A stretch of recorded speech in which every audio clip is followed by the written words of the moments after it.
Hey guys, it's Heather and welcome back to my channel and my garden. Today I'm working on my Shasta Daisies. This is a variety called Banana Cream and I love it, but it's seen better days. The flowers are done. But the show doesn't have to be over if we know how to deadhead properly. And there's a very specific way to do this so you keep all of those flowers coming all summer long. Let me show you close up. So the Shastas are looking pretty gnarly, but if we look along the stem, you'll see what are called lateral buds. And we're gonna make our deadhead cut right above a lateral bud. And by cutting off these dead flowers, we're telling the plant we don't want it to form seed. We want these lateral buds to swell and form more flowers. So we're going to do that for the entire plant. And then if you don't see any lateral buds, sometimes they're just not present any longer, you're going to go down the entire stem and just cut above a lateral leaf, which is just a lower leaf. And then it'll quickly send up new growth. And in a few weeks' time, I'll have more Shasta Daisies.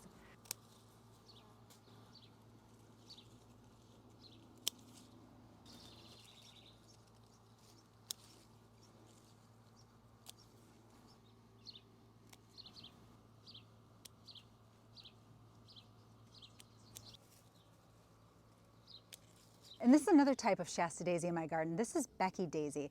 And you might be wondering, how do I know when to deadhead? Well, when the flowers start looking tattered, maybe the leaves are looking kind of brown and curling and just looking not bright white, and the centers, like on these Becky Daisies, they should be really bright yellow. Let me show you.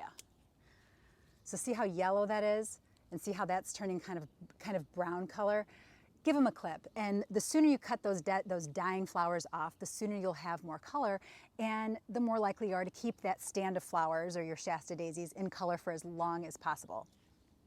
Oh, and I'm seeing I've got some soldier beetle in here too, which, that's a good thing. Let me show you what that looks like. Soldier beetles aren't pests. They feed on nectar and pollen, and they help to pollinate the garden. They also don't bite, so they're totally harmless, so don't worry about spraying any chemical in your garden. It's best just to leave all these alone and let them do their thing.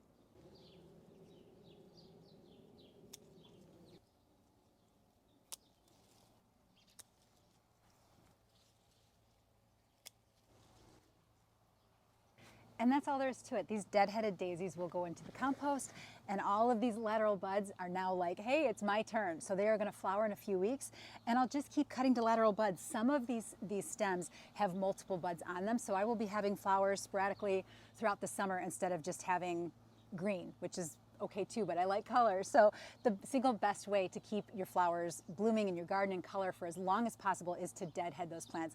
Other things you can deadhead are things like bee balm, your roses, dahlias, Veronica. I've got a beautiful stand of Veronica here that also needs to be deadheaded. So deadhead those plants and keep that color as long as you possibly can. All right, thanks for watching, guys. I'll catch you in the next one.